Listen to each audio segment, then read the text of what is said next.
9월 27일 토요일입니다. 사랑하는 큐티 가족 여러분, 한 주간 동안 수고와 애쓰심이 많으셨습니다.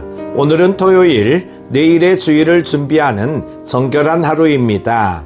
주일은 단순히 일주일 중 하루가 아니라 하나님께서 우리를 부르셔서 은혜의 보좌 앞에 나아가게 하시는 복된 날입니다. 내일도 은혜 많이 받으시기를 바랍니다. 오늘 함께 묵상할 말씀은요, 로마서 10장 14절에서 21절입니다.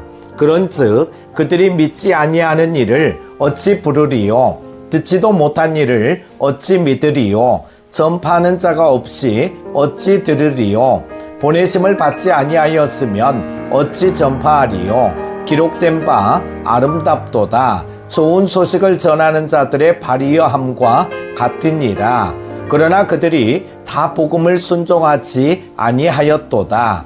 이사야가 이르되 주여 우리가 전한 것을 누가 믿었나이까 하였으니 그러므로 믿음은 들음에서 나며 들음은 그리스도의 말씀으로 말미암았느니라.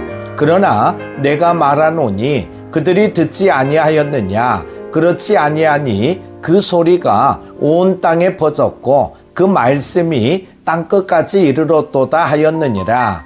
그러나 내가 말하노니 이스라엘이 알지 못하였느냐? 먼저 모세가 이르되 내가 백성 아닌 자로서 너희를 시기하게 하며 미련한 백성으로서 너희를 노엽게 하리라 하였고, 이사야는 매우 담대하여 내가 나를 찾지 아니한 자들에게 찾은 바 되고 내게 묻지 아니한 자들에게 나타났노라 말하였고, 이스라엘에 대하여 이르되 순종하지 아니하고 거슬러 말하는 백성에게 내가 종일 내 손을 벌렸노라 하였느니라. 아멘.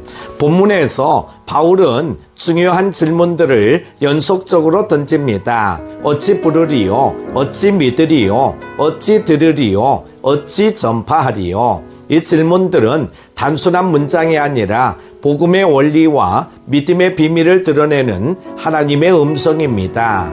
믿음은 그냥 생겨나는 것이 아니죠. 반드시 말씀을 듣는 과정을 통해 주어집니다. 오늘 이 말씀을 통해 우리는 믿음이 어떻게 생기며 또 그 믿음을 어떻게 전해야 하는지 다시금 점검하고 결단하는 시간이 되어야 하겠습니다. 첫 번째로 믿음은 들음에서, 들음은 말씀에서 난다는 것입니다. 바울은 4가지 질문을 던지며 믿음의 여정을 보여줍니다. 믿기 위해서는 먼저 들어야 하고, 듣기 위해서는 전하는 자가 있어야 하며, 전하는 자가 있으려면 반드시 하나님께서 보내셔야 한다는 것입니다. 여기서 우리는 중요한 원리를 발견합니다. 믿음은 들음에서 나며 들음은 그리스도의 말씀에서 난다는 것입니다. 믿음은 인간의 노력이나 감정에서 시작되지 않습니다. 오직 말씀을 들을 때 성령께서 그 말씀을 통해 역사하실 때 믿음이 자라납니다. 생각해 보십시오. 우리가 오늘 이 자리에 앉아 있는 이유는 누군가가 복음을 전했기 때문입니다. 부모님이, 교회가, 친구가, 목회자가 우리 귀에 하나님의 말씀을 들려주었고 그 말씀을 통해 믿음이 생겼습니다. 그러므로 말씀은 우리의 영혼의 산소와도 같습니다. 산소가 없으면 사람이 살 수 없듯이 말씀 없이는 믿음이 자랄 수 없습니다. 주일을 앞두고 있는 오늘 우리가 말씀을 가까이 할 때 믿음이 더욱 깊어지고 굳세어지게 될 줄로 믿습니다. 두 번째는 그러나 모든 사람이 복음을 순종하지 않는다는 것입니다. 바울은 안타까운 현실을 말합니다. 복음이 선포되었지만 모든 사람이 순종하지 않았다는 것이죠. 이사야의 고백처럼 주여 우리가 전한 것을 누가 믿었나이까 라는 탄식이 흘러나옵니다. 문제는 말씀 자체가 없어서가 아닙니다. 말씀은 이미 온 땅에 퍼졌습니다. 그 소리가 온 땅에 퍼졌고 그 말씀이 땅끝까지 이르렀도다. 하나님의 말씀은 결코 제한되지 않았습니다. 그러나 사람들의 마음이 닫혀 있었고 완악한 심령이 그 말씀을 거절한 것입니다. 오늘날도 마찬가지입니다. 교회에서 말씀은 계속 선포되지만 모든 성도가 동일하게 순종하는 것은 아닙니다. 어떤 이는 말씀을 듣고 삶을 바꾸지만 어떤 이는 듣고도 여전히 자기 길을 고집합니다. 그렇다고 우리가 낙심해서는 안 됩니다. 오히려 더 전해야 합니다. 말씀을 듣지 않는 세상, 순종하지 않는 세대일수록 우리는 더욱 말씀을 외쳐야 합니다. 내일 주일을 준비하며 우리 가족과 이웃이 함께 예배 자리에 앉을 수 있도록 기도하고 초대합시다. 세 번째로 하나님은 찾지 않는 자에게도 나타나신다는 것입니다. 바울은 모세와 이사야의 말씀을 인용하여 이스라엘의 불순종을 드러냅니다. 이스라엘은 알면서도 거부했습니다. 그러나 놀라운 하나님의 은혜는 찾지 않는 자들에게도 찾아가시고 묻지 않는 자들에게도 나타나신다는 것입니다. 이것이 바로 은혜입니다. 우리가 먼저 하나님을 찾은 것이 아니라 하나님이 우리를 찾아오셨습니다. 우리가 주님을 부르기 전에 이미 주님이 우리를 부르셨습니다. 사랑하는 큐티 가족 여러분, 이것이 복음의 능력입니다. 우리가 자격이 있어서 부름받은 것이 아닙니다. 오히려 무가치하고 연약한 우리를 하나님께서 먼저 사랑하시고 찾아오셨습니다. 그러므로 우리는 더욱 겸손히 그 은혜를 붙잡아야 합니다. 주일 예배는 바로 그 은혜를 다시 확인하고 경험하는 자리입니다.